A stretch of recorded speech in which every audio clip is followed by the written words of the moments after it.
Let's face it, you want more sales. You want to make more money. You want to make sure that those sales are profitable. But the first problem you have is, how do you get more sales? Right now you're struggling on sales and you're like, Tammy, I need some help. I need to grow my sales. Well, let's talk about what you can do to help grow those sales. Hey, badass business owners, my name is Tammy and I'm here to help you grow your business, but more importantly, grow those profits. Well, I'm often asked, what can I do to help grow my sales? Well, there's a lot of different things that everybody can do, and there's no one size fits all. But what I have found is, if you start with the foundations of sales, it really helps you get clear-minded about some of the things that you can do.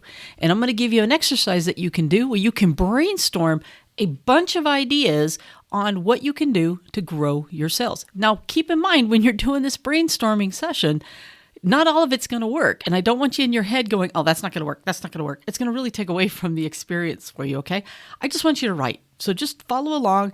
Try this out. You can do it if you're driving while you're listening to this. Try it. And if you're watching it on some device, you can do it live. So let's talk about this. First off, keep in mind that all your sales are made up of three components, right? The first thing that you have is your price. And that's one thing that you can do to drive your sales, right? You have to look at pricing because it's what your average ticket is. And if you look at your average ticket is how much your clients are currently spending. So what you want to do is you want to think about the fact of, what are some things that you can do to get people to spend more money? The easy answer is to raise your prices. Well, what if you've already raised your prices? What else can you do? Well, that's where you want to start brainstorming. So think of things that you can do that's going to help you raise that ticket. So it might be add-on items, getting them to buy more than what it is that they're currently doing today. You'll notice that grocery stores, hardware stores, they do a really great job of this, right? Whenever you go through the registers, there's all these candies and chips and other gadgets and gadgets that are at the front of the store on your way through the checkout.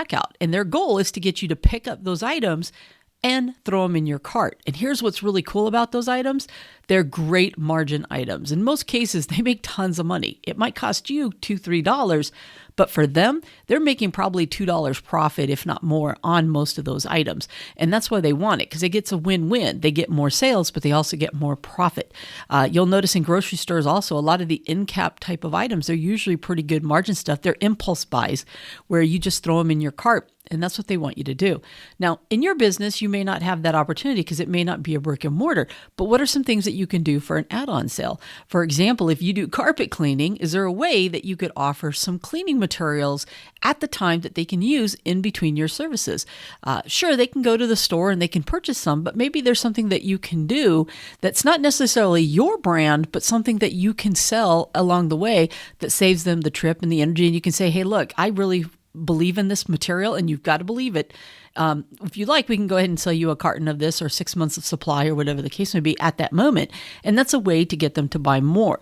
Another thing you might do is you might bundle some things. While you're already there, if you're a power washer and you're already power washing the front of the house, what if you had an add-on where you did the gutters or the roof while you were there, or the driveway or something like that? You've already got the equipment there. You've already got the labor there, and it's not going to take you as long as if it was something for free. So you can reduce that, and then you can have an add-on item where they're saving $50 or $100 or whatever the case may be. It's not really costing you that much more, but now you've been able to get that average ticket up for that particular client. So think about different ways that you can raise your average ticket. How can you get those customers to spend more money? Now, another thing that helps you get your sales up is going to be creating new customers. That's probably the most obvious, and that's probably the one that most people really try to do, is they go out and find new customers. I will tell you, that's one of the hardest ways to do it because you're starting with cold customers, right? A lot of times they don't know about you or they haven't found you or whatever the case may be.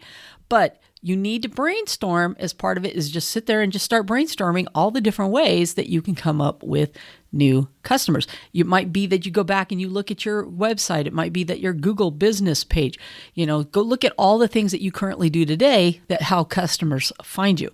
Maybe you're putting out flyers or some advertising or some different things. Once again, brainstorm. Maybe you go back to your referrals and the past customers that you've had and find out if they have other people that they might need your services or whatever the case may be. Just brainstorm all the different ways that you can drive new customers to your business. There's all kinds of different things that are out there, and you can go on, but a lot of times it's just, just brainstorm them. Because you don't have to, by the way, you're not going to be doing everything that you come up with while you're doing this exercise. What you're going to do is when it's all said and done, you're going to look at all three of the categories that we're talking about today, and you're going to pick out 2 or 3 that might work, and you can flesh out and try to figure out a better way to do it. So far we've talked about the fact that you need to increase your average ticket. So hopefully you've done that brainstorming and you've come up with some ideas there. The next one we talked about is the fact that getting those new customers. What are some ways that you can get new customers into the building? Now, the third way is actually one that a lot of people just don't do. And it's probably one of the more powerful ways that you can do it. And that is you can also get your customers to come back more often. We call this customer frequency. And what happens is we get this once and done kind of mentality with a lot of these people. And we just think, oh, okay, I got that customer, on to the next customer, or I got to go find another customer, as opposed to nurturing a relationship with the customers that you already have, or even reminding them to use you again. Let's go back to that carpet cleaning one that we had earlier. Yes, you can do an add-on of giving them some cleaning materials, but what you're probably missing is the fact that you don't come back to them 5 months later with an assumption. You send out an email to them saying, hey, we did your carpet 6 months ago or 5 months ago. It's coming up on your 6-month time. Would you like us to go ahead and get you scheduled for your next carpet cleaning? If it's something that you do the service every 5 years, are you sending them an email 5 years later? I can't tell you how many business owners, when they reach back out to their past clients, they're able to get them scheduled. Even if you send it out to 10 and only 2 respond and get you back on the schedule, that's a win. And it was way easier for you to get those 2 repeat customers than it was for you to go out and find 2 brand new customers. Remember, these guys are already warm to you. They already used you. They already love you, hopefully. They already loved what it is that you did. They just out of sight, out of mind, and they just forgot to get you scheduled again. If you do weed service, for example, you need to reach back out to the people at 5 months and remind them that their new weed service is due, and to remind them to do it. I've seen where some pest companies or weed service people do a fantastic job with that. They send out those reminders. And then I've had other ones that completely didn't say a word until the weeds popped up. And then the customer had to reach out and remind them that it was time for their service. So think about your clients and what are some things that you can reach out to them about. Maybe you've got something new that you didn't have back then that you could reach out and just say, hey, I just want to let you guys know what's going on. We're excited to present that we now have this. If you don't collect emails today, you're missing out a huge opportunity, because you can get people and just send them an email once a month where you just let them know what's the latest, greatest. You don't even have to sell them something every time. You could be teaching them about whatever it is what service you provide. You could be giving them a nugget of information to where they start thinking about it. And by the way, they're now referring you, because referrals, by the way, are one of the best things that you can get. And it's a chicken egg thing. Is a referral a repeat customer, or is it a new customer? Well, it's both, because when a repeat customer refers you to someone else, it is creating a new customer. But I always like to think of it as an extension of the existing customer coming back. Because even if they don't come back on a regular basis, they're creating new business for you to come back and do repeat business instead of them. So whatever bucket you want to put it in, please make sure that referrals are one of those things that you're out there doing. You know what? You want to check in with people. You want to make sure that you're top of mind. So this way, if you're a plumber, for example, and their neighbor is having a plumbing issue and they happen to go, hey, who did you use? And it's like, oh no, you got to use my guy. My guy did a fantastic job. The best thing that you can have is when someone puts you in the bucket of their guy or their gal, that when they are talking to somebody and they're like talking about a particular service or product that you happen to do, and they consider you as their guy or their gal, there's no better compliment, because they're taking their trust in you and passing it along. Think about yourself. When someone recommends somebody, when they go, oh yeah, I got a guy, you got to use my guy. My guy's awesome. Or you got to use my lady. She's amazing. She's fantastic. You're more likely to use them just because of that my ownership that they have. So when you're doing your brainstorming, think about different ways that you can reach out to your past clients and customers and really start forming that relationship for those referrals. So referring themselves back to you. So brainstorm that piece, but also make sure you're brainstorming how you're going to rekindle that relationship with them to really get them to do referrals. Because referrals are a lifeblood of a lot of people. As a matter of fact, if you talk to any business owner that does not pay for advertising, they do no paid advertising whatsoever, their business is almost always referrals because they have figured this piece out and they have wonderful referrals from their customers. And it all starts with making sure the initial customer gets an amazing opportunity with you. They get fantastic service, great quality, everything goes well.